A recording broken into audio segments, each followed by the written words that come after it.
Good afternoon, everybody. My name is Donna Feazell, and I'm your host of Donna's Age Television, Radio, and Podcast Talk Show. Thank you so much for watching every day, Monday through Friday, beginning at 1 p.m. on the Central Time Zones. We get to ride home with you in the afternoon. Ginny and I have been riding home with you for many years. Long time. We're going to talk about that in a minute. Now, you can find us on television two different ways. One of those is close to Huntsville, Alabama, channel 182 on Charter Communications. Another way is Abundant Television, which is nationwide, worldwide, found on Apple TV and Amazon Fire. So thank you, and Roku that way as well. You can also find us on the radio, WZLA. Ginny, they are the biggest country station. Oh, wow. Yeah, in South Carolina, and they play Alabama stuff all the time, the group Alabama, so they love us here. So find us that way, and all the Newscaster Studio, you can find us that way on the podcast, and all the social media sites are there as well. Ginny Shaver is with me, and Ginny and I have been friends for a really long time. As a matter of fact, we met here in Gadsden. We did. Governor? In 2013 or 14. Yeah. It was a while back. And I'm going to tell you, so I had a talk show then, and so the show, by the way, has been going on for 21 years. Wow, that's awesome. So we're proud. I can't believe we've been on that long. But anyway, you apparently don't have anything else to do, so sometimes you just watch Donna's Edge. But you really grabbed my heart because I'm a farmer, and so a farmer by heart. And so we didn't know each other then. So you just walked up to me and we started talking, and you started talking to me about the windmills. Mm-hmm. And so I'm like, she's right about that. And people were doing little sweet sales jobs on folks, trying to take advantage of them.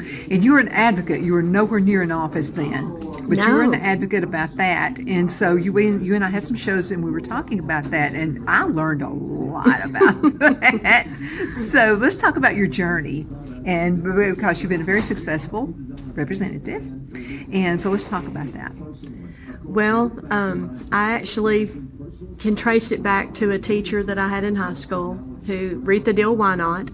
She was the fourth woman elected to the Alabama legislature, and that was back in 1978 when she was elected. Mm-hmm. And she served one term. She was the only female in office in the State House at that time, if you can imagine.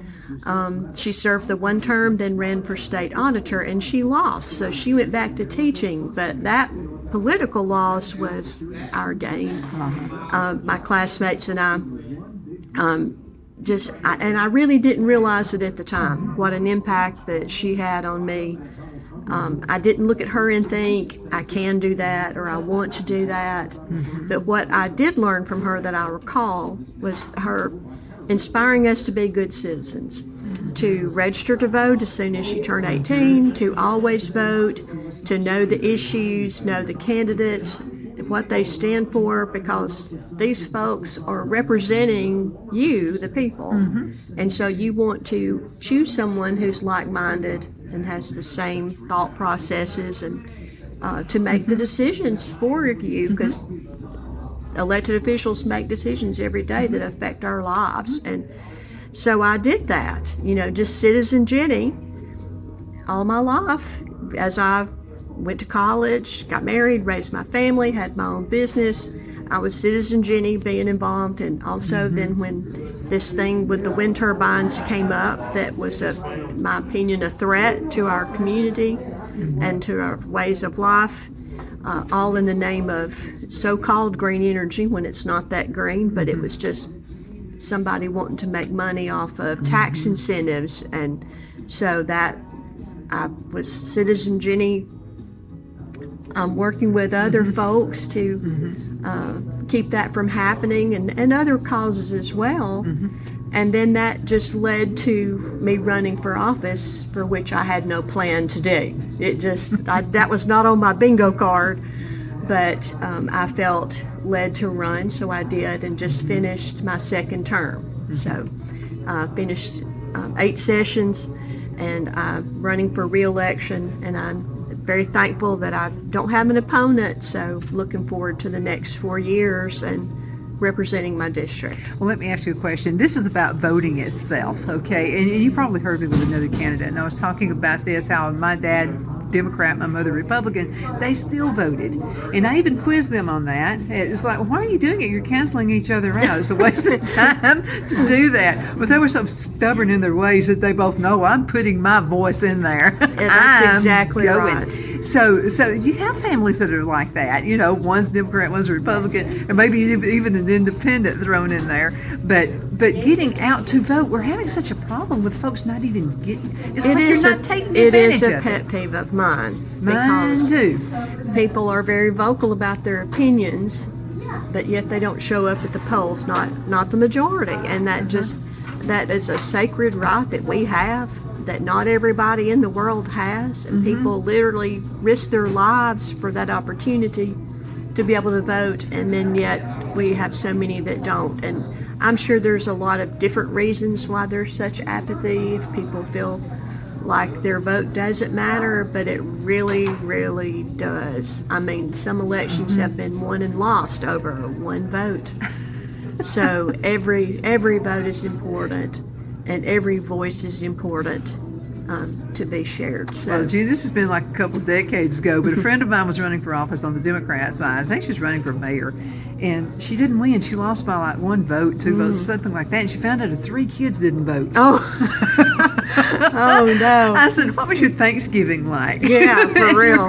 I can't believe that they told her they didn't vote. But anyway, it was that close. She would have won had her 3 kids voted. But it was such a low turnout that year for some reason. So I just said, for the life of me, your vote does count. It does matter, and I encourage people to don't wait until election day and try to figure out, who you're going to vote for.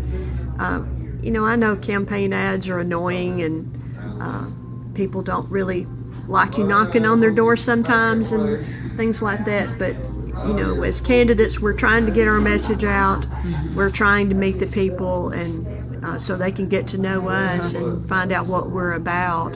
So, I just ask people to be open to that and listen and learn. And you've been such a big voice to you're a way for candidates and office holders to communicate with the people. So you really do provide a great service for the folks. I appreciate that. But I wanted to mention this about Ginny. Okay, so Ginny really cares for the person, for the people. And we mentioned this earlier about Bobby Ledbetter, Twin City Used Car Sales. He was out there. And I got to be like the Walmart greeter. I was like greeting people as they were coming in. And John Merrill was always the second one. And John would say, "Quit holding up the line. You're talking to many people." And you were at some of these events too. You were even in areas that didn't even affect your area. But you just wanted to help. You were just out there, and that's what you're always looking for in a candidate. So let's talk about core beliefs, about what a person in office, what they really believe in, and why it's so important to know what those core beliefs are. Well, are you asking for my personal beliefs? Yeah. Well, I'm all about my faith and being number one, and my belief in God, and I'm a born-again Christian. And second is my family. And that's where I've invested all of my time, is in raising my children and being involved with my grandchildren's lives now. And then thirdly is, service. My father was a minister, my husband's in law enforcement, and so serving has just been around me my whole life, and I've just kind of grown into it. I had my own tax and bookkeeping business, and I worked in the public sector in government, and being the town clerk where I live, and also working for the city of Gadsden. And what we were doing was answering the calls of the people, when people needed help. And so that's just how it evolved, and that's just who I am, and the bare bones of it. of where I've I got to came say from. this: we're both PKs. Yes, And that's right. Man, That's our one of birthday's the like things one we have in day common. against. I think Yeah. my birthday's the 23rd. Yours is the 22nd. 22nd. I knew it was Yeah. either before or after mine. We've got a lot of stuff in common. But I remember making a remark to you one time: if you can survive being a minister's daughter, you can do anything. I'm just It telling prepares you for a lot. It really does. Oh, you are really. I mean, you see people in all kinds of ways. Whatever their situation might be in life, you see all of that, and I think that probably helped you. Absolutely, it helped me. It helped to prepare me to be a law enforcement wife, because it's the same thing. Oh, yeah. The phone rings 24/7, and sometimes other people's needs and their emergencies come before your own family and holidays or whatever time, day or night. So it did help me. It did help me, and also just being able to talk to people and relate to people and to understand and have empathy for people. So I think it did prepare me. I know it Absolutely. did. Let's go. I know it did. So let's go into a commercial break, and we'll be right back in just a few minutes. Y'all hang in there, okay? We'll be right back. Twin City Used Car Sales has been serving drivers in the Northeast Alabama area for years with a quality selection of late model used cars, SUVs, and pickup trucks. On top of our extensive selection and competitive prices, we offer professional auto financing services for used car buyers of all credit levels. Whether you've just begun your search or you're ready to secure your next vehicle, at Twin City Used Car Sales, you will drive away with the vehicle of your dreams. The sales and finance staff at Twin City Used Car Sales looks forward to serving you, and you can apply for financing online before your visit to our used dealership in Gadsden, Alabama. Check us out on the web at twincityusedcars.com or go by our location at 901 First Avenue, Gadsden, Alabama. We sincerely look forward to serving you.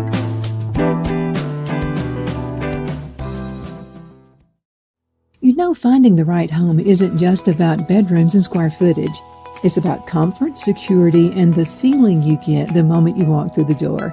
That's why so many families across Greenwood and the Lakelands area trust Ginny Ferguson with Keller Williams. And I'll tell you from personal experience, Ginny was my realtor, and she truly cares about her clients. Ginny takes the time to listen, to understand what matters most, and to guide you every step of the way, whether you're buying your first home, upgrading, or ready to sell. Because this isn't just a transaction, it's your life. With local knowledge, personal care, and a commitment to getting it right, Ginny Ferguson makes the process simple and even enjoyable. So if you're thinking about buying or selling, now's the time to make your move. Call Ginny Ferguson with Keller Williams in Greenwood today and take the next step toward a place you'll truly love coming home to. Shine your style at Kiss My Glass right here in the Anderson Mall. There's a place where style meets sparkle. At Kiss My Glass, every piece is handcrafted, custom designed, and made to shine just like you. Owner Beth Gibson brings creativity to life with stunning custom tumblers, gifts, and one-of-a-kind pieces you won't find anywhere else. Look for the perfect gift or something uniquely you, from bold and glamorous to simple and elegant. There's something for every style, so stop by, get inspired, and leave with something unforgettable.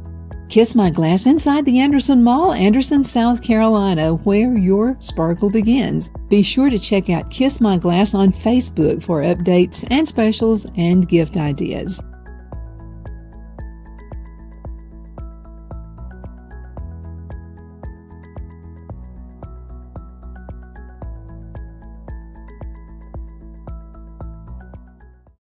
Good afternoon, Sunshine. Medical Minute brought to you by Dr. Chuck with Lakeland's Chiropractic, where an ounce of prevention is worth what? A pound of cure. So what is the Beamer? Okay, now the Beamer uses very gentle pulse to electromagnetic signals.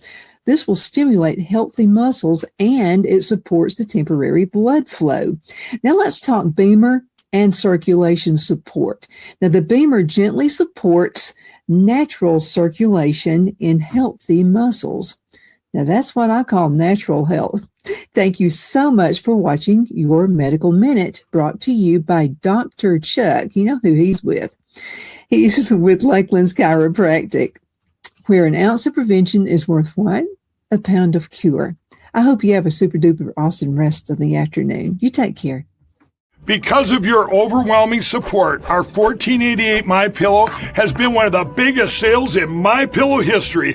I couldn't think of a better way to say thank you than to extend our wholesale pricing through Christmas. Get a classic standard MyPillow for only $14.88. Upgrade to a queen size, just $18.88. King size, only $1 more. Get my body pillows for only $29.88. And ready? Multi-use MyPillows, only $9.88. It's perfect time to stock up for Christmas gifts for everyone on your list. Go to MyPillow.com or call the number on your screen. Use your promo code to take advantage of our wholesale pricing, including my classic standard MyPillows, only $14.88. But that's not all. I'm so confident you're going to love our classic MyPillows that I'm going to extend my 60-day money-back guarantee until March 1st, 2025. Plus, orders over $75 ship absolutely free. Lowe's knows that the projects you build in spring are the ones you can't wait to share. It's why we make sure you have our best deals with My Lowe's Rewards, and that you get help from people who've been there, done that. Try this. This spring, we'll help you build something rewarding. Hey, Stan. What's up? I made you something. Oh, thank you. And I got something for you. You grew these? Of course. Lowe's knows how to help you spring. Good afternoon. We are back. That was a nice long commercial break. Thank you guys so much for being with us. We definitely appreciate that. Ginny Shaver is with me right now, and Ginny's been a friend for many, many years. And so we're here talking about the election coming up, which is extremely important. We've also got a lot of stuff happening in the outside world, but I wanted to hear, because I know you've had a lot of success since you've been in office. So let's talk about some of the things that have happened that just remind me of the things you've done. Well, over the past, even just the past 4 years, in the past quadrennium, the Republicans have led an effort to cut taxes, and we have cut $1.5 billion in taxes for Alabamians, in several different ways. And so that's a huge thing for individuals and also for businesses and corporations. We had some recently. We had tried to do what President Trump did for no tax on overtime, and when we enacted that, the price tag we were told was about $34 million, and so with that that was doable, and that money came from the Education Trust Fund, and so. That when it actually was enacted, it was $134 billion, which the Education Trust Fund could not afford. And so we had done it just on a trial basis, and we weren't able. We've got to figure out, what went wrong. I think maybe some people figured out some loopholes or something. But what we did this past session, was to allow for a $1,000 deduction on overtime, and so. And also tacked on a temporary cut on the grocery tax. We have cut the sales tax on groceries from 4 cents, we're down to 2. We're working to 0. Again, that money comes out of education.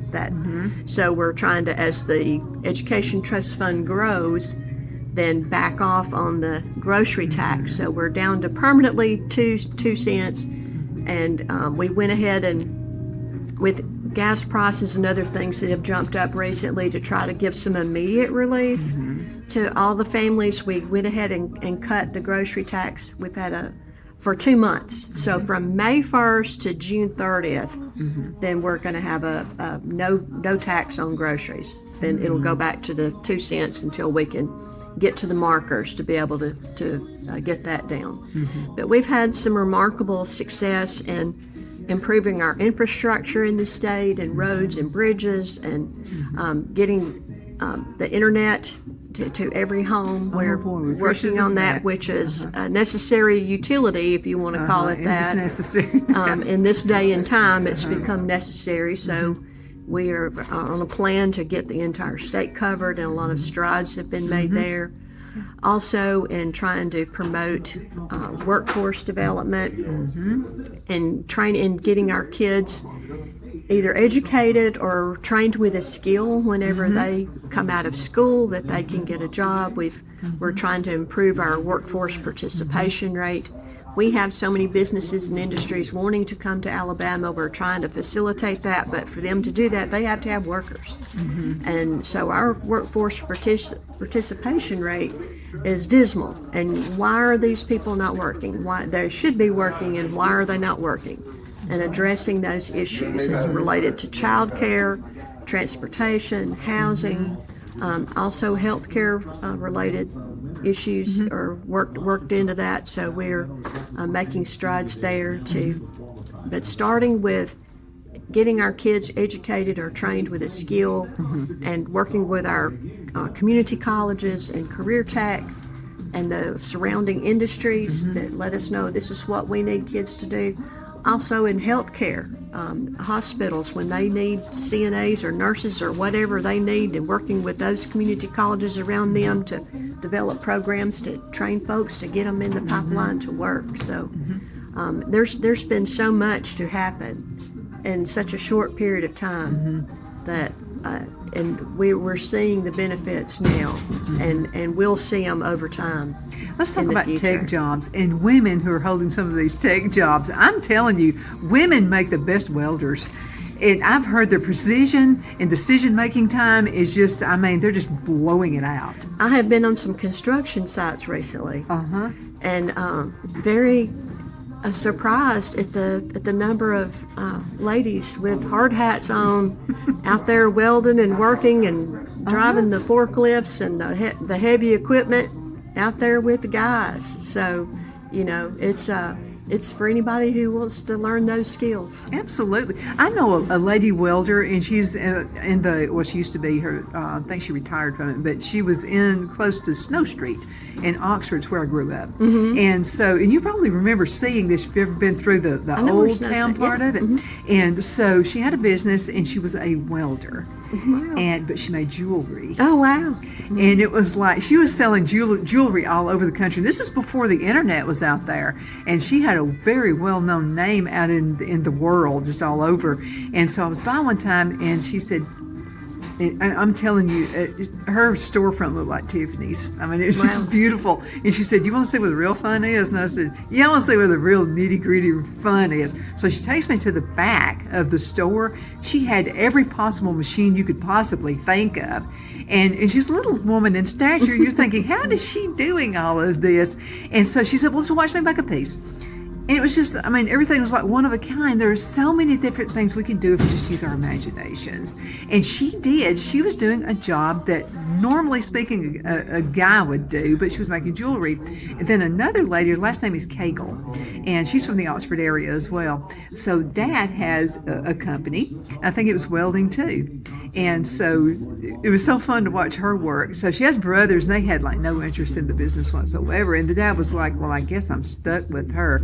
Well, Sherry showed out, and the business was prospering like crazy, but she was putting a woman's touch to everything. And so Dad was pretty proud of her. But there are so many things that women don't think they can do, and they can, because you're looking at robotics and you're looking at automation, and those are safer jobs than they used to be. Well, it's a lot different than it used to be. Advancements in technology have made such a difference, but our economy, industries are now dependent upon skill-driven vocations. And so, yes, 4-year, 6-year degrees, advanced degrees are needed for a lot of occupations still, of course. But no longer is making a good living limited to a college education, because we're now a skills-driven economy. But you know something, and I'm seeing parents now that the word is out, you can actually do dual enrollment. Oh, yes. That's the best thing ever. If Absolutely. I were in high school right now, I'd be doing 2 of them. And look. Yeah, we've got students that are graduating from high school with a 2-year college degree. That's amazing. How much money is that saving the parents? That's just giving a jump start you know, on their further education and their training. So, And you know something else? I used to work for GTE, and it was with them for a long time. Back in the 80s when nobody had a cell phone. They were called Cellular One back then. I may have sold your husband's department. Probably so. I probably did. So I handled the government and the corporate accounts. And so back then, nobody, again, had cell phones, you know. And so just seeing that business take off and do, because it's we were changed. oh my Yes. goodness, this talk show 21 years ago, I would have had to have had the camera guys out here. We would have had lighting guys out. It was just, everything has changed absolutely for the best. Let's talk about jobs within AI, because we're seeing a lot of changes there as well. you know, it's a little scary when you think about AI and how it could change the world. But I think we have to not be so afraid that we don't utilize the good things. I think we've got to, and I think we are doing that on the national level and the state level, is to figure it out and how we can use the benefits and also protect us from the harms. So it is very much going to be a part of the future, and it will affect industry and economy and jobs, and some may become obsolete, then it can open up some new ones too. That's what we saw happen with cell phones and with the internet. Yeah, I'm old enough to tell you that we didn't always have the internet. But I saw those, and I remember when the internet comes out, Phil and I started an internet company called Internet Port. And so we sold it later to Highway out of Huntsville. So it's been many years ago when that happened. And I remember saying, "Oh, I wouldn't do that." I've been hearing all the naysayers, you know.